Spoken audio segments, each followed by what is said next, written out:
Since you decided to listen to this story, I'll assume that you are curious to find out a bit more about what we're calling the Gaia game. Calling it the Gaia game and naming the intentional players in the game time, space, adventures is really just to offer a framework so that the concepts we want you to consider can be discussed in a lighthearted manner.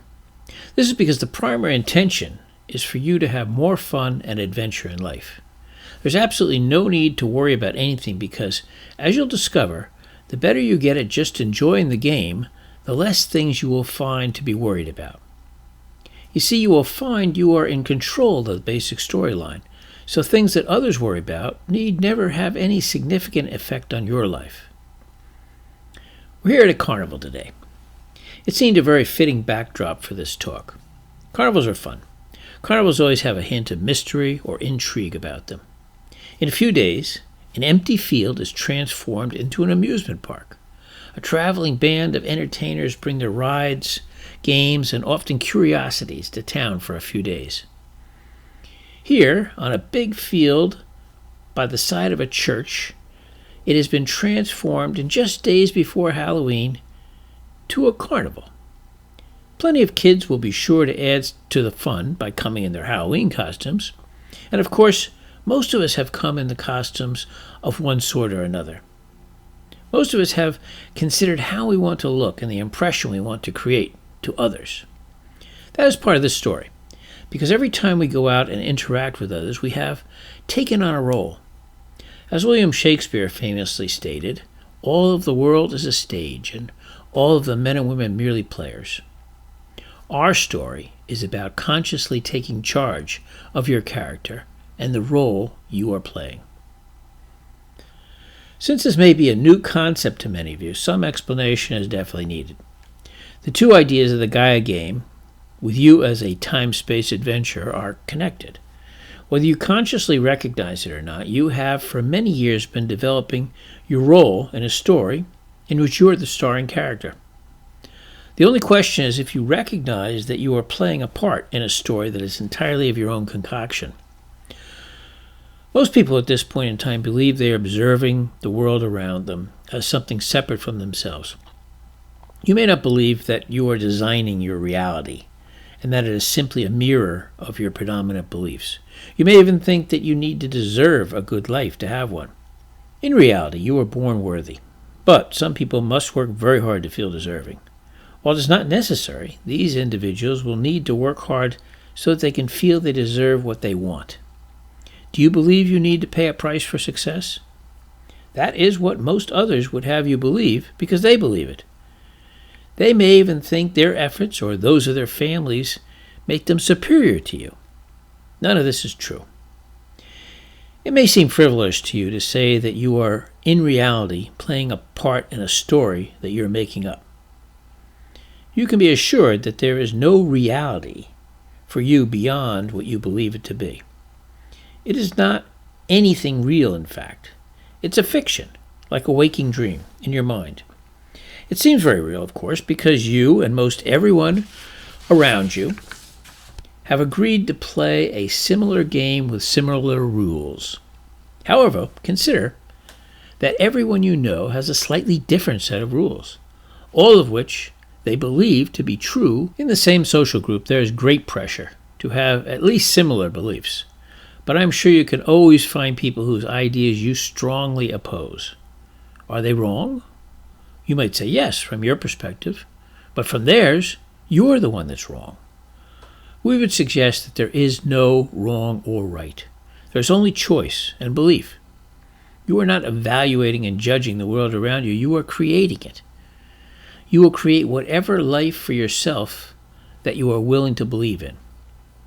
Most people take life and death way too seriously. This is understandable because we've been taught to think this way to control our behavior. If you believe your fate can be affected by what anyone else does, you may feel the need to limit their freedom to protect yourself. This is erroneous thinking because they can only be a part of your story to the degree that you give them permission. Also, of course, many believe death is final. The particular character you've adopted is going to die, But the you that has been pulling the strings will move on to create new stories, eager to do more adventuring in another time-space reality. This is why we want you to consider adopting the concept of the Gaia game and of taking on the role of a time-space adventurer in the game. There's nothing wrong with how you've been living your life so far. We all believe quite adamantly in the reality of the character we're currently playing. Occasionally, though, don't you have moments where you feel like an observer watching things unfold? This is the part of you that is having the time-space adventure. It is like playing a game, and your character has total freedom to do whatever it wants. While you can be aware of all the outcomes and options, the adventure will be in trying to point the character you have created in the most beneficial directions to advance the chosen storyline. We suggest that your character has been created in the image and likeness of God with access to total creative power in the material world. The observer you is the God connection.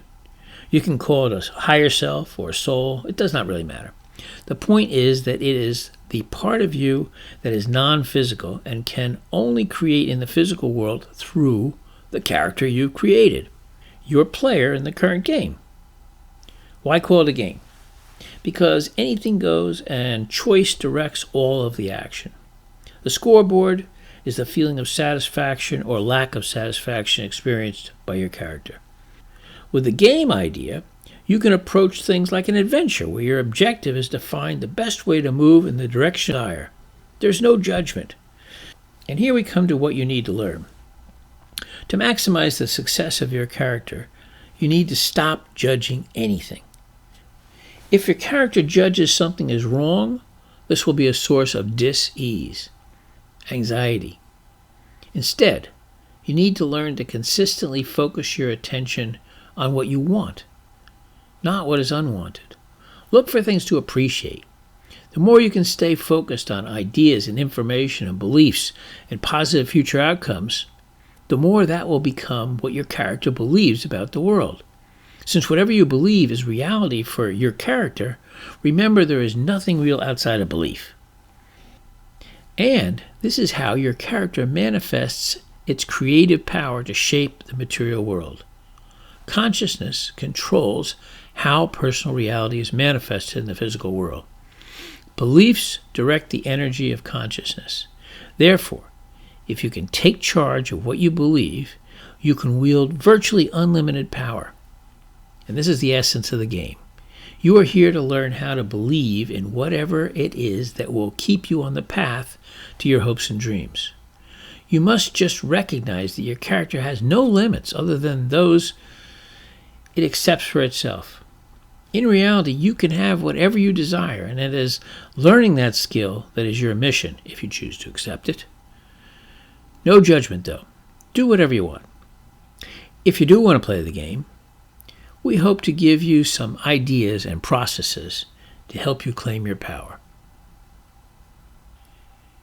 If you go to the Gaia game page, which is probably where you found this video, you will find links to some of the introductory ideas for how you can get involved in this process and start transforming your life in wonderful ways.